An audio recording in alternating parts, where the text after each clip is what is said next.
बिस्मिल्लाहिर्रहमानिर्रहीम। अस्सलाम वालेकुम। आप देख रहे हैं DDP एनालिटिका। ख़बरें ये हैं कि प्राइम मिनिस्टर ने पैगाम दिया है IMF को कि पाकिस्तान IMF की तमाम शराइत मानने के लिए तैयार है। इसके बावजूद IMF की तरफ से कोई ऐसा मैसेज नहीं आया कि ग़ालिबन वो पाकिस्तान से फ़िलहाल मुज़ाकरात करने को तैयार नहीं।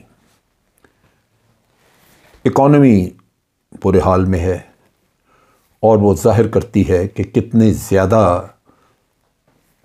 इनकॉम्पिटेंस, जो ये नारे लगाते रहे पिछले इमरान खान के पीरियड में कि ये हुकूमत नाअहल है, इनसे ज़्यादा नाअहल मेरा नहीं ख्याल कि कहीं किसी और वक्त में हमने देखा। कल बिजली चली गई और ऐसे खौफनाक तरीके से कि पूरा दिन रात देर तक, रात 10-11 बजे तक बिजली नहीं थी, फिर उसके बाद आती रही और आज पूरा दिन आँख मचोली रही है। Load shedding unannounced. इस पीरियड में जो कल का दिन गुजरा है उसमें अंदाज़ा ये लगाया गया है कि तकरीबन 100 से 150 अरब रुपए तक का नुकसान हुआ है। गवर्नमेंट का तो रेवेन्यू में हुआ ही होगा, लेकिन जो नुकसान आम आदमी का, फैक्ट्रियों का हुआ है, दुकानदारों का हुआ है, वो तकरीबन इस रेंज में बताया जाता है कि 100 से 150 अरब रुपए तक का नुकसान हुआ है। जिस इकॉनमी में जान ना हो उसका तो एक एक रुपया कीमती है। यहाँ आप देख लीजिए। और फिर दीदा दिलेरी यही है कि आप मुतमईन हैं, इंक्वायरी ऑर्डर कर दी है। इंक्वायरियाँ तो बहुत ऑर्डर होती रहती हैं, उनमें क्या निकलता है। अब IMF की शराइत मानना शुरू कर दिया पहले से, ताकि IMF को पता लग जाए कि हमने आपकी शराइत पे अमल शुरू कर दिया है। 9th रिव्यू जो हुआ था उसकी शराइत पे हमने अमल शुरू कर दिया है और आहिस्ता आहिस्ता बाकी पे भी करेंगे, लिहाजा आप हमसे बातचीत करें। उनमें पहली बात तो ये निकली कि आपने शरह सूद 17% कर दी, जो पॉलिसी रेट यानी बैंकों का अपना रेट है, इंटरनल रेट बैंकों का। अब उसमें जब बैंक अपना मुनाफा वगैरह ऐड करेंगे तो ये आपको तकरीबन 20%, 21% पे जाके कर्ज़ा मिलेगा। आप सोचिए कि जो शख्स 21% पे या 20% पे कर्ज़ा लेके कारोबार अपने चलाएगा, काम चलाएगा, तो कर्ज़ा वापस करने के अलावा उसने अपने लिए भी कुछ कमाना है। और जब वो अपने लिए कुछ कमाई रखेगा तो ये 20 से 25-30% तक पहुंचेगी बात। ये 25-30% जो महंगाई होगी वो सारी आवाम के खाते में जाएगी।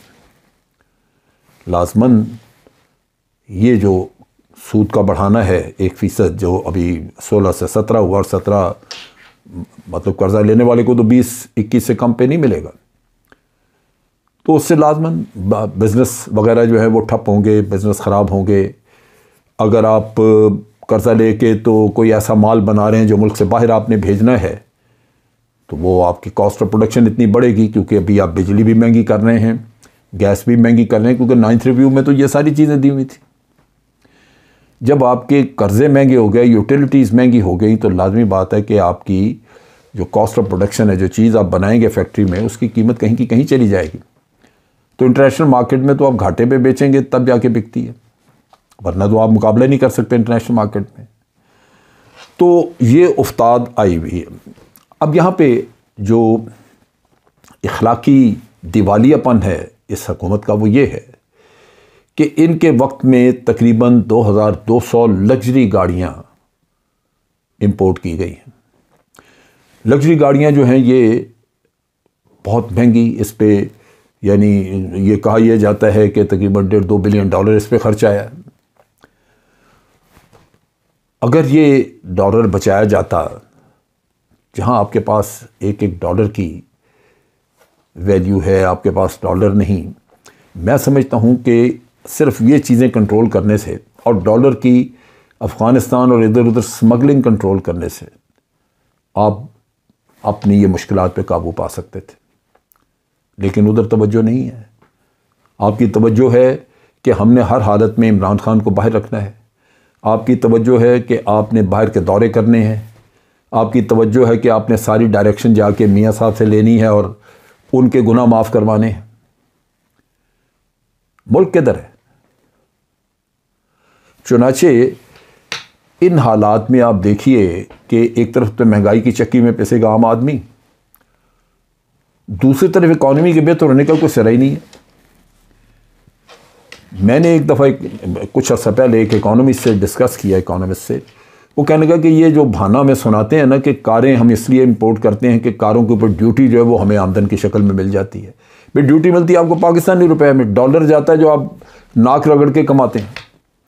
पाकिस्तानी रुपए में जो ड्यूटी मिलती है वो आप यहाँ पे बहुत सारी और चीज़ें हैं जिनके ऊपर ड्यूटी 19-20 ऊपर नीचे करके अपनी कमी पूरी कर सकते हैं। लेकिन डॉलर तो आपको और कहीं से नहीं आएगा। उन साहब ने मुझे बताया, इकोनॉमिस्ट हैं, उन्होंने कहा जी ये देखें, कौम को फैसला करना होता है और वो उसमें हुक्मरान की नेक नियति शरीक होनी चाहिए।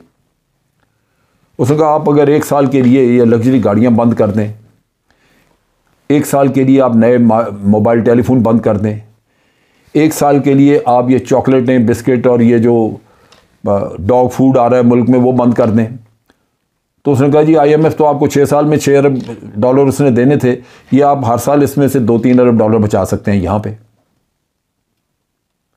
लेकिन नहीं, इकॉनमी के ऊपर इस हुकूमत ने सवाए इसके कि इल्ज़ाम उस पर डालने इमरान खान पे जो 3.5 साल रहा PTI, बाकी तो इन्होंने हर चीज़ का बेड़ा गर्क किया। आप इनके अगर काम देखें, आज भी फॉरेन मिनिस्टर तो बाहर फिर रहे हैं, जो बाहर के जो दौरे करते हैं और इतना टोला लेके जाते हैं अपने साथ, उस पर डॉलर खर्च आते हैं। वो मुफ्त के विजिट नहीं है। यहाँ तो ज़रूरत है एक डॉलर बचाने की। क्यों? कि आपने इकॉनमी को ठीक करना था। ठीक करने के बजाय आपने क्या किया? आज हमारी बंदरगाहों पे 8,500 कंटेनर, जिसमें के बाज़ ऐसे आइटम्स हैं जो पड़े पड़े गल सड़ गए होंगे, ख़राब हो गए होंगे, बाज़ वैसे पड़े पड़े वहाँ पे डैमरेज, क्योंकि जब कंटेनर पड़ा रहता है और इंपोर्ट करने वाला उठाता नहीं तो उसको जुर्माना पड़ना शुरू हो जाता। वो बिल्क रहे हैं लोग जिन्होंने 8,500 कंटेनर मंगाया हुआ है, और सिर्फ इसलिए नहीं वो छुड़वा सकते कि डॉलर नहीं है, बैंक अपनी लेटर ऑफ क्रेडिट नहीं खोलते, LCs नहीं खोल रहे। अगर यही डॉलर आपने यहाँ ये कारें इंपोर्ट करने के बजाय यहाँ रखे होते तो ये जो ज़रूरी अशिया पड़ी हुई हैं आपकी बंदरगाहों पे कंटेनर्स में जो गल सड़ गई होंगी, कम से कम वो तो अपने मुल्क के अंदर आती है। उनमें से बहुत सारी चीज़ें ऐसी हैं जो आपने दोबारा वैल्यू एडिशन करके तो बाहर एक्सपोर्ट करनी है। मिसाल के तौर पे अगर टेक्सटाइल इंडस्ट्री का कुछ मटेरियल वहाँ पे उसमें है तो आज टेक्सटाइल इस बुरे हाल में ना होती। टेक्सटाइल का आप हशर देखें, टेक्सटाइल में आज जितनी कई मिलें बंद हो चुकी हैं और जितने ज़्यादा मजदूर वहाँ पे बेचारे बेरोज़गार हुए हैं, किसी भी और सेक्टर में नहीं हुए। तो बात यह है कि यहाँ पे इस हुकूमत की नाकामियों को कोई नहीं देख रहा। यहाँ सिर्फ एक जद्दोजहद है कि करप्ट टोला, इसको हमने कायम रखना है, इसी के साथ हमने रहना है, यही हमारा सर के ताज हैं। और सबसे बुरा इंसान वो है जो करप्शन के ख़िलाफ़ आवाज़ बुलंद करता है। लिहाजा उसकी तो शक्ल नहीं नज़र आनी चाहिए। लिहाजा सारी एनर्जीज़, हर तरह की प्लानिंग, कोशिश इस काम पे लगी हुई है, मुल्क का बेड़ा गर्क करके रखती है। अल्लाह ताला हम पे रहम करम करे और इन ज़ालिमों से हमारी निजात हो, इनसे जान छुड़ाए, ताकि मुल्क जो है वो किसी अच्छी सिमत में तरक्की कर सके, कुछ नहीं तो कर्ज़ों से कुछ थोड़ी बहुत अपनी जान छुड़ा सके। ये मकरूज़ रह के आप कब तक कौम की हैसियत से अपनी खुददारी कायम रख सकते हैं? नहीं रह सकेगी। आपको कहीं ना कहीं कंप्रोमाइज़ करने पड़ेंगे। अब तक के लिए इतने ही। अफ़वाज पाकिस्तान जिंदाबाद, पाकिस्तान पाइंदाबाद।